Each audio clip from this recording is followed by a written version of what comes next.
Hello students, पिछली class में आप लोगों ने एक्सरसाइज 6C का प्रॉब्लम नंबर बी तक का सलूशन देखा था। आज हम लोग इसको आगे स्टार्ट करेंगे। तो चलिए शुरू करते हैं एक्सरसाइज 6C प्रॉब्लम नंबर 4 का थर्ड पार्ट यानी कि 4C। प्रॉब्लम नंबर 4 देखिए क्या करना था इन सवालों में कि हमें प्रतिच्छेद कोण ज्ञात करना था। दो वक्र दिए गए हैं। तो पहला वक्र है 2y² = x³। इस इक्वेशन नंबर 1 डाल देंगे और y² = 32x इस इक्वेशन नंबर 2 डाल देंगे।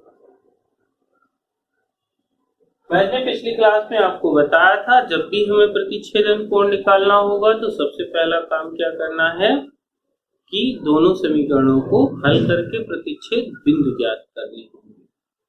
तो सबसे पहले हम लोग प्रतिच्छेद बिंदु ज्ञात करते हैं। इन दोनों समीकरणों को हल करेंगे। क्या करना है, y² की वैल्यू उठाई और यहाँ पर रख दी। देखें तो समीकरण 1 व 2 से क्या हो गया, 2 × 32x = x³। इसे हम x³ - 64x = 0 x कॉमन कर लें। x² - 64 = 0 तो 1 मान x बराबर 0 मिला। एक बार x² - 64 बराबर 0 तो x² बराबर 64 तो x ±1।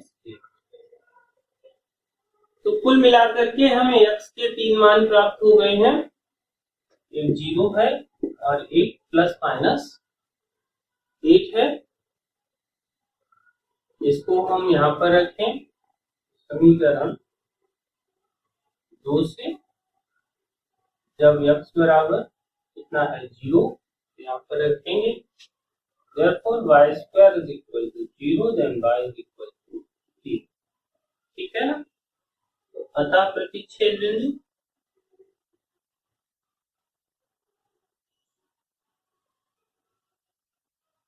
एक तो हमें मिल गया 0, 0।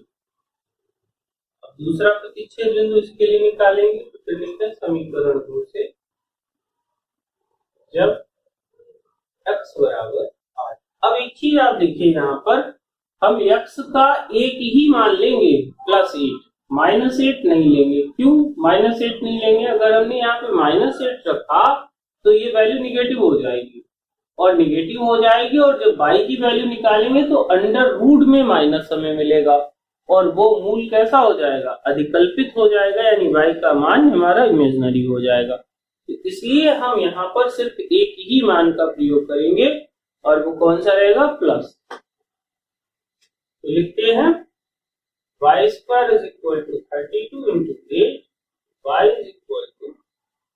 √32 × 8 y = अब आप यहाँ पर चाहें तो प्लस माइनस दे सकते हैं। कितना आ जाएगा यहाँ पर, तो इसको हम 16 × 16 लिख सकते हैं। then y = ±6। अतः प्रतिच्छेद बिंदु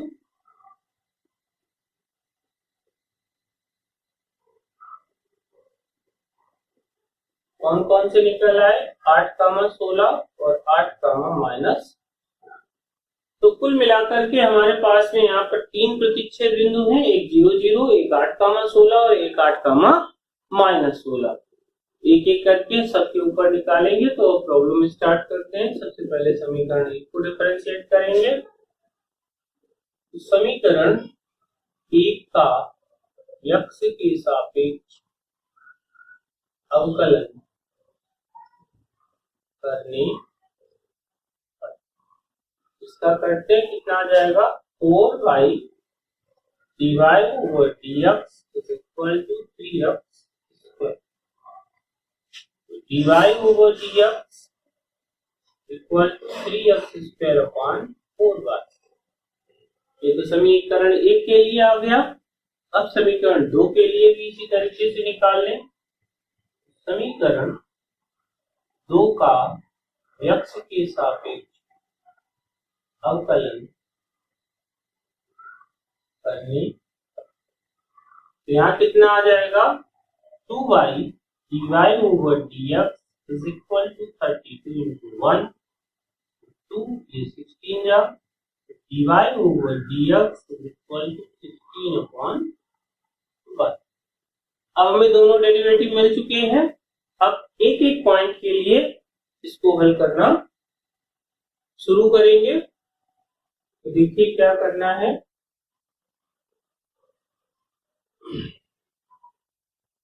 तो यहां लिखेंगे बिंदु 0,0 के लिए समीकरण एक की प्रवृत्ति। तो यहां पर हमारा M1 इसके लिए समीकरण ए के लिए dy over dx at 0, M1 बराबर 3x x कितना 0 और y ये भी 0, तो M1 हमारी आ गई 0। अब यही काम समीकरण 2 के लिए, फिर लिखेंगे बिंदु 0,0 पर समीकरण 2 की या 2 के लिए प्रवणता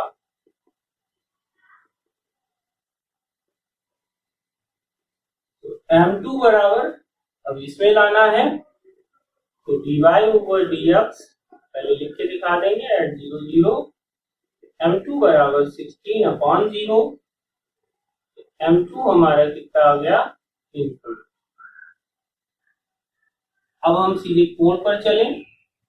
क्या लिखेंगे अतः प्रतिच्छेदन कोण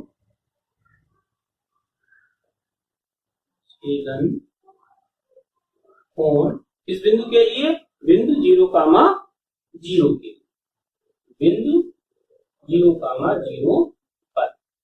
ठीक है, तो tan थीटा बराबर फॉर्मूला क्या था।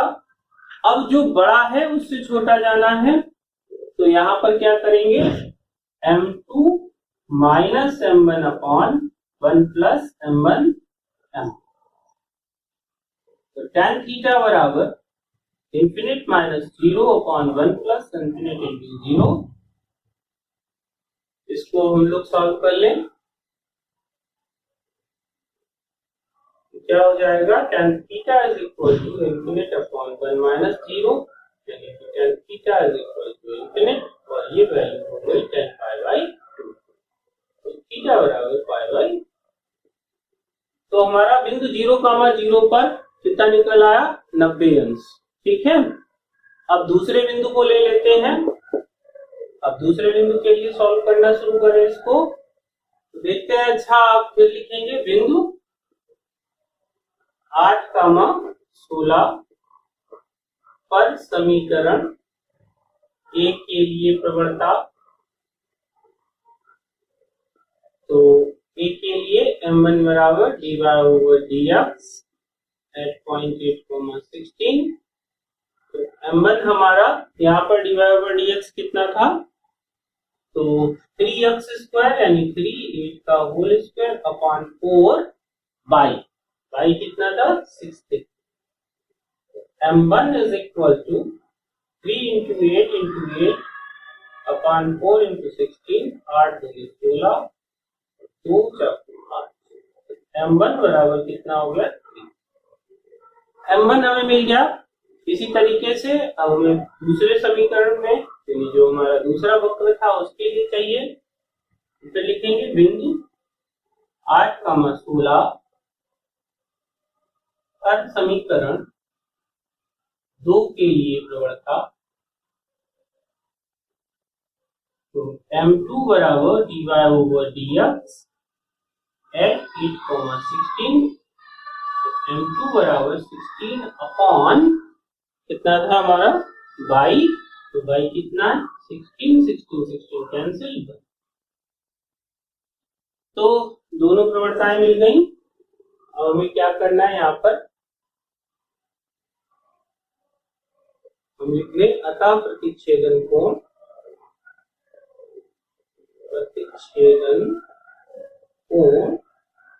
बिंदु 8,16 पर। tan थीटा बराबर, अब फिर वही, तो कौन बड़ा है, आपकी बात देखो m1 बड़ा है m2 छोटा है, तो m1 minus m2 upon 1 plus m1 m2। यहाँ पर बस आपको यही ध्यान रखना है कि जो बड़ा है उससे छोटा घटाना है। तो tan थीटा बराबर 3 minus 1 upon 1 plus 3 into 1। tan theta is equal to 2 upon, ये कितना आ जाएगा 4, 2 1 जा 2, 2 2 जा 4, tan theta is equal to 1/2, tan theta is equal to tan inverse 1/2। ये आपका आंसर। सेम इसी प्रोसेस से आप जो है, जो तीसरा बिंदु हमारा बचा है 8,-16, उसे आप लोग कर सकते हैं।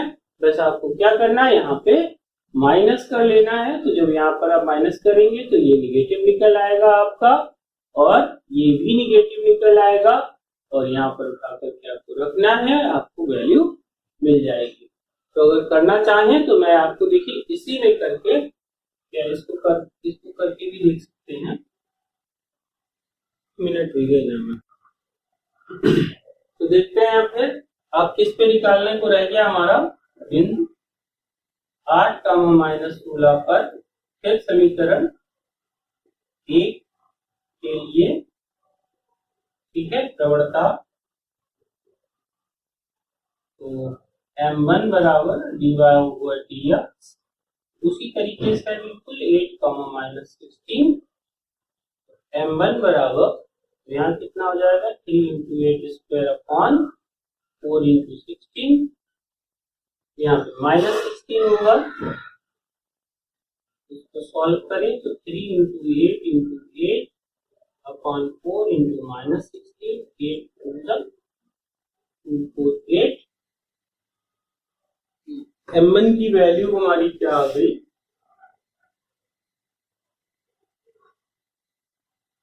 देखो m1 इज इक्वल टू -3। अब दूसरे वक्र के लिए निकालेंगे तो बिंदु 8,-16 पर समीकरण 2 के लिए प्रवणता m2 बराबर dy/dx एट 8, -16, तो m2 बराबर 16 अपॉन -16, m2 की वैल्यू आ गई -। अब आप देखिए कौन बड़ा निकला हमारा, तो m1 निकला -3 और m2 निकला -1, तो जाहिर सी बात है m1 m2 बड़ा है। अब हम फिर से लिख लेंगे, अतः प्रतिच्छेद कोण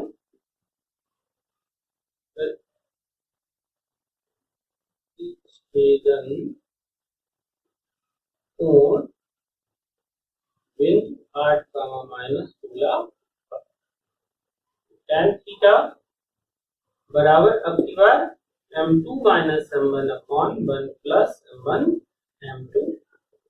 तो m2 हमारा कितना आएगा -1 और minus plus 3 upon 1 plus -3 into minus, तो यहाँ पर आ गया 2 और यहाँ पर आ गया 4, 2 1 जा 2, 2 2 जा 4, tan थीटा बराबर 1/2, तो थीटा बराबर tan इनवर्स 1/2। तो इन दोनों ही बिंदुओं पर हमें समान कोण प्राप्त होता है।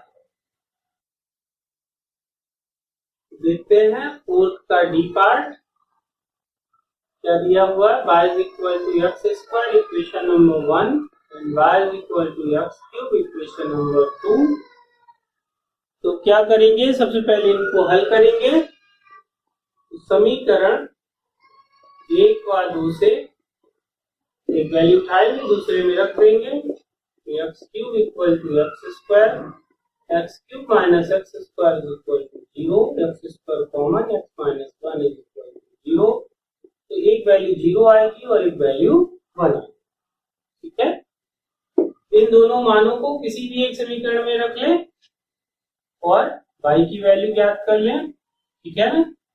तो समीकरण 1 से जब x बराबर 0 तो y बराबर भी हमारा 0 हो जाएगा, और जब हमारा x बराबर 1 होगा तो y बराबर भी हमारा 1 ही होगा। ठीक है, तो अतः प्रतिच्छेदन बिंदु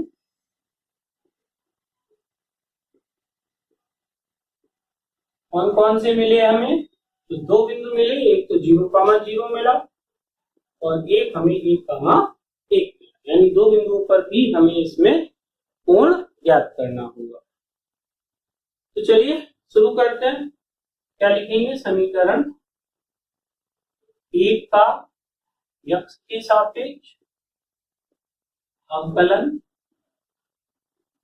करने पर, तो 1 को कर दें तो dy/dx इक्वल टू कितना आ जाएगा? 2x। ठीक है, इसी तरीके से अब हमें दूसरा वाला कर लेना है। तो समीकरण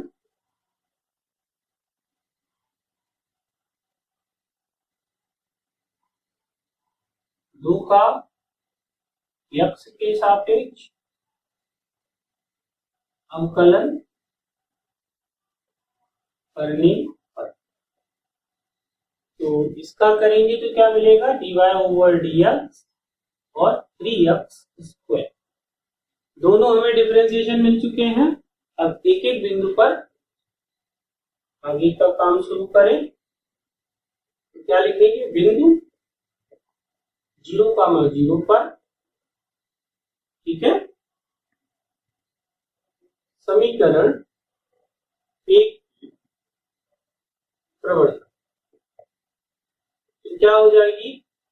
इसमें रखना है हमें m1 बराबर dy/dx at 0,0 m1 is equal to 2 into 0, यानी m1 बराबर 0।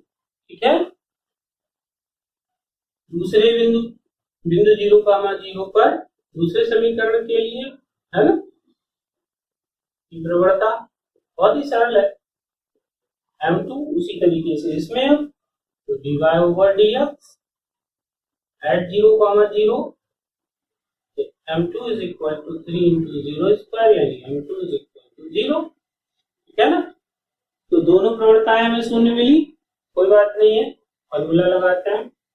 अतः बिंदु 0,0 पर प्रतिच्छेदन कोण क्या हो जाएगा? tan थीटा बराबर, यहाँ पर देखिए दोनों ही बराबर है तो कोई फर्क नहीं पड़ना, किसी को भी पहले लिख दीजिए आप 1 + m1 m2 tan थीटा बराबर 0 - 0 upon 1 + 0 into 0। कुल मिला के tan थीटा बराबर 0 और ये वैल्यू होगी tan 0 की, तो थीटा की वैल्यू यहाँ पर 0 डिग्री हमें मिल जाए, यानी कि इनके बीच में कोण जो आएगा वो 0 डिग्री का आएगा। ठीक है, अब दूसरा बिंदु हमारा क्या था? 1,1। 1,1 के लिए सॉल्व करेंगे इसको। चलिए सॉल्व करते हैं। बिंदु 1,1 पर समीकरण 1 के लिए प्रवणता तो m1 बराबर dy/dx 1,1। ठीक है, तो यहाँ पर क्या हो जाएगा? इसमें रखेंगे तो 2 into 1, यानी कि m1 बराबर 2। इसी प्रकार से दूसरे बिंदु पर, तो बिंदु 1,1 पर समीकरण 2 के लिए प्रवणता m2 बराबर dy/dx at 1,1, तो हमारा कितना था? 3 1², तो m2 बराबर आ गया। अब सीधा प्रतिच्छेदन कोण का फार्मूला लगा देंगे। यहाँ पर क्या लिखना है? अतः बिंदु 1,1 पर प्रतिच्छेदन कोण tan थीटा बराबर, अब यहाँ देखिए कौन बड़ा है? तो m2 बड़ा है, m1 छोटा है, तो यहाँ पर हम m2 minus m1 upon 1 plus m1 m2 और tan थीटा बराबर 3 माइनस 2 अपॉन 1 प्लस 3 इंटू 2। क्या वैल्यू आ गई, यहाँ पर लिख दें। Therefore tan theta equal to 1 upon 3 to the 6 equals 7. Theta is equal to tan inverse 1 by 7। ये हमारा प्रतिच्छेदन कोण आ गया बिंदु 1,1। देखते हैं प्रॉब्लम नंबर 5, इंपॉर्टेंट सवाल है। क्या कह रहा है, वक्र y बराबर x² प्लस 7x प्लस 3 के किसी बिंदु पर स्पर्श रेखा की ढाल जो है वो दे रखी है, कितनी, 7 होगी। ठीक है ना। तो बिंदु हमें ज्ञात करना है और ये बताना है कि इसकी ढाल जो है यानी प्रवणता जो है वो 7 किस बिंदु पर। ठीक है, तो शुरू करें। dx 2x plus 7 into 1 plus 3 ये 0 हो जाएगा। तो dy over dx is equal to 2x plus 7। अब हमें क्या दे रखा है, क्योंकि स्पर्शी की प्रवणता m बराबर हमें कितना दे रखा है, वो 7, क्योंकि m बराबर होता है dy ओवर dx, इसलिए 7 is equal to 2x plus 7। 7 से 7 cancel, 2x is equal to 0, x is equal to. एक बात आप हमेशा याद रखिएगा कि जब भी हमें x का मान रखना होगा इस प्रोसेस से निकलने के बाद, तो ये वैल्यू हमेशा हम अपने वक्र में ही रखेंगे जाकर के, और कहीं नहीं रखेंगे। सिर्फ कहाँ रखना है, वक्र में ही रखेंगे और कहीं नहीं रखेंगे। तो क्या करना है, ये वैल्यू उठाई और समीकरण 1 जो हमने बनाया उसमें रख देंगे। तो क्या लिखेंगे, समीकरण 1 से y बराबर 0 प्लस 7 इंटू 0 प्लस 3, y बराबर 3। ठीक है ना। तो अतः स्पर्श बिंदु, यहाँ पर आंसर लिख दीजिए, अतः स्पर्श बिंदु क्या निकला हमारा, 0,3। यही आपका आंसर।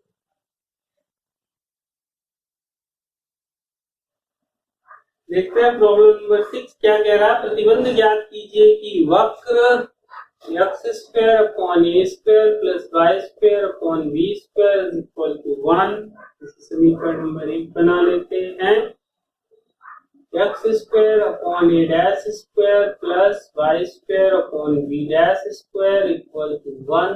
क्वेश्चन नंबर, एक दूसरे को समकोण पर काटते हैं, तो ये हमें दिया गया है और इनके बीच का रिलेशन फाइंड करना है। यहाँ पर भाई थोड़ा सा ध्यान रखना, डैश दिया हुआ है तो इसको थोड़ा अलग तरीके से लिखें, अलग अलग लिखें, नहीं तो 12 लगेगा।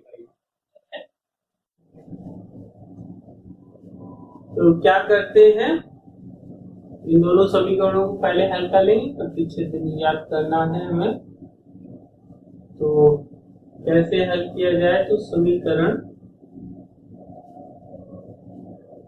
1 में, या ऐसे लिख लेते हैं, समीकरण 1 में 1 अपॉन a' से मल्टीप्लाई करा दें और सब्ट्रैक्ट कर दें समीकरण 2 को इससे मल्टीप्लाई करा करके 1 अपॉन a²। इसे चाहना तो वैसे भी लिख सकते हैं आप लोग कि समीकरण 1 में 1/a² से गुणा करके, समीकरण 2 में 1/a² से गुणा करके, घटाने पर मैंने थोड़ा सा लिख दिया।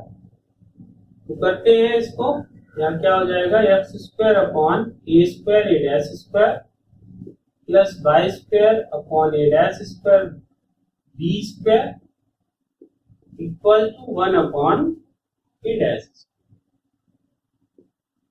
इसे देखिए तो x square upon A square A dash square plus y square upon A square B dash square equal to 1 upon A square. इसको सब्ट्रैक्ट कर दे, माइनस माइनस माइनस, ये वाला कैंसिल हो गया।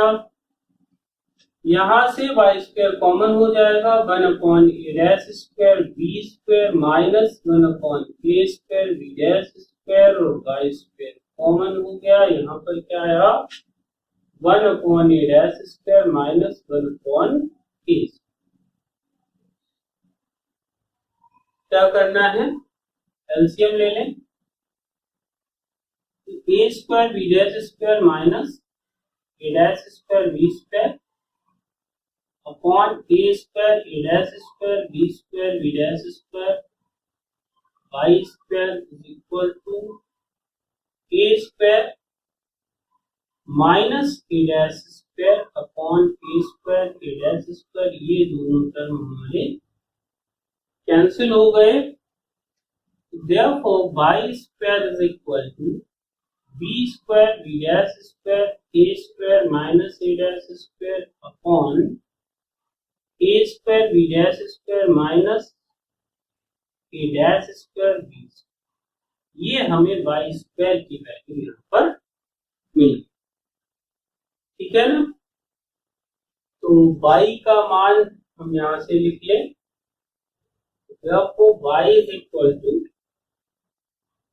b स्क्वायर, स्क्वायर कैंसिल हो जाएगा, b dash और अंडर रूट के अंदर हमें ये दोनों टर्म मिल जाएंगे, a square minus A dash square upon A square B dash square minus A dash square B.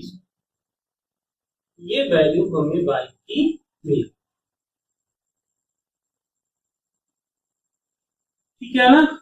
अब एक वैल्यू उठा करके समीकरण 1 में रख लें और समीकरण 1 से x का मान चाहिए तो x square upon A square plus 1 upon b square by square की वैल्यू रखेंगे तो क्या हो जाएगा, b square B dash square a square minus A dash square upon A square B dash square minus A dash square B square. तो ये cancel हो गया, इक्वल टू 1।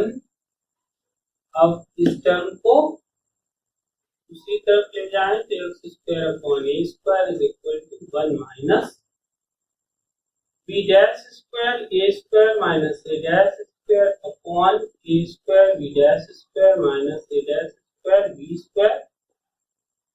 इसका एलसीएम ले लें तो x square upon A square is equal to a square B dash square minus A dash square B square minus इसका अंदर मल्टीप्लाई हो जाएगा b dash square a square minus minus plus b dash square A dash square upon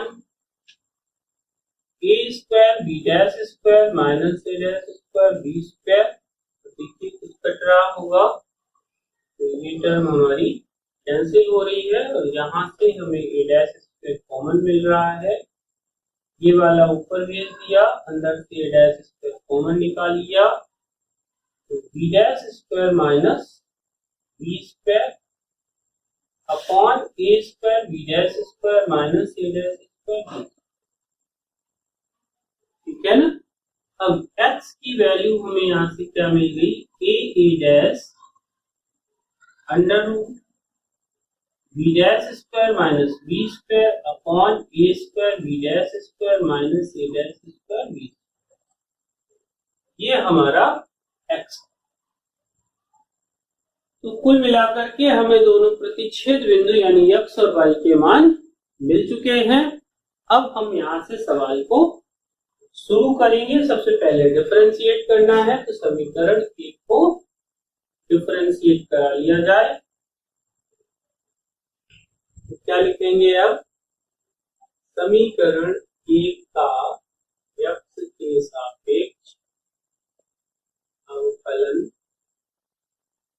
करने x upon A square y upon b square dy over dx is equal to 0. Therefore, 2y upon b square dy over dx is equal to minus 2x upon a square. Cancel. dy over dx is equal to minus b square upon a square into x upon y. ठीक है। अब यहां पर एक चीज लिख लेते हैं, समीकरण एक की प्रवृत्ति m1 बराबर dy over dx at any point, कोई भी बिंदु हो सकता है हमारा। तो अब हम इसको यहां पर m1 बराबर माइनस बी स्क्वायर अपॉन ए स्क्वायर एक्स अपॉन वाई के इक्वेशन 3 डाल। ठीक है। अब दूसरा समीकरण ले ले। तो समीकरण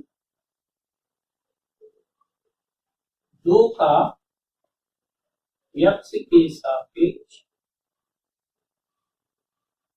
अवकलन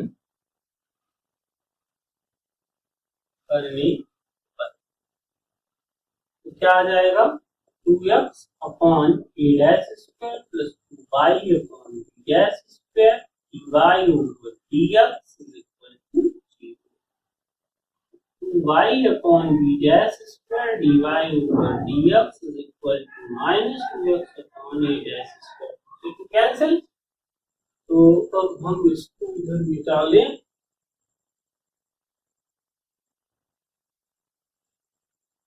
क्या हो जाएगा, dy over dx is equal to, ये ऊपर चला गया तो minus b dash square upon a dash square और x अपॉन y। अब यही बात जो यहाँ पर की थी वही यहाँ पर कर लें। समीकरण 2 की प्रवृत्ति m2 बराबर dy ओवर dx, m2 बराबर ये वैल्यू आ गई minus b dash square upon a dash square x upon y। अब क्या लिखेंगे, क्योंकि वक्र परस्पर समकोण पर काटते हैं, तो समकोण पर काटने का प्रतिबंध क्या होता है कि प्रवणताओं का गुणनफल -1 के बराबर होता है। तो इसलिए m1 इंटू m2 बराबर -1। अब ये दोनों वैल्यू हम यहाँ पर रख लें। देखिए क्या मिलेगा हमें। तो m1 का मान हमारा ये है minus b square upon A square x upon y into minus b dash square upon A dash square x upon y equal to -1। तो माइनस माइनस प्लस हो गया, b square B dash square upon ए square ए dash square और x square upon y square is equal to -1। ठीक है ना। अब एक काम करें, इस पार्ट को उठा करके इधर लिख दें। तो b square B dash square x square is equal to minus a square A dash square और वाई स्क्वायर। अब एक्स स्क्वायर और वाई स्क्वायर के मान जो हमने पहले निकाले हैं वो यहाँ पर रख दिए जाएं एक्स और वाई के। तो एक काम और कर सकते हैं, आप चाहो तो यहाँ पर समीकरण नंबर 4 और यहाँ पर लिख दीजिए समीकरण 3 व 4 से। इतना और लिख सकते हैं, लिखना चाहे लिख दें, कोई आवश्यकता विशेष नहीं है। तो चलिए अब फाइनल की ओर बढ़ रहे हैं हम लोग। B square B dash square x square की वैल्यू हम लोग रखते हैं।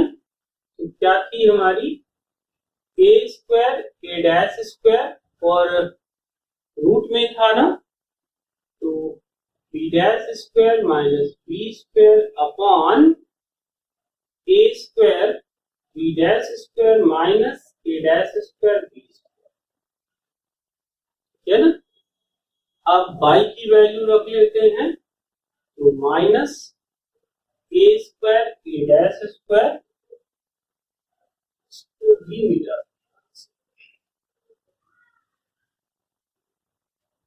ये पूरा ही साफ कर देते हैं। और y की वैल्यू हमारी थी b square B dash square, और यहाँ पर था a square minus A dash square upon A square B dash square minus b dash square square. अब देखिए क्या क्या कट रहा है, ये और ये और चला गया, क्या बचा, b dash square minus b square is equal to minus, ये भी हटा लेते हैं, माइनस प्लस ए डैश, है ना।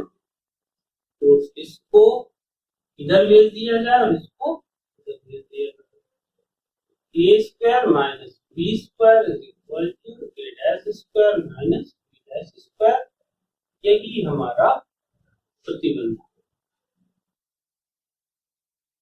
स्टूडेंट्स, आपको ये लास्ट के सवाल खूब समझ में आए होंगे।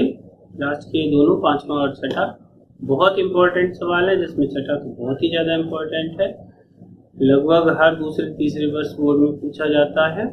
कई कंपटीशंस में भी ये प्रॉब्लम आ चुकी है, वहाँ पर आया है, तो आप इसको याद भी रख सकते हैं कि सवाल में रिजल्ट क्या आता है, क्योंकि कंपटीशन में इतना टाइम नहीं होगा आपके पास में जो आप इसे सॉल्व कर सकें। कुल मिलाकर के आज की क्लास बहुत बढ़िया थी। आपसे मैं एक बात कहूँगा कि इन क्लासेस को शेयर जरूर करें, अपने दोस्तों को भेजें, ताकि उनका भी कुछ भला हो सके और वो भी अच्छे से पढ़ाई कर सकें। तो चलिए मिलते हैं अगली क्लास।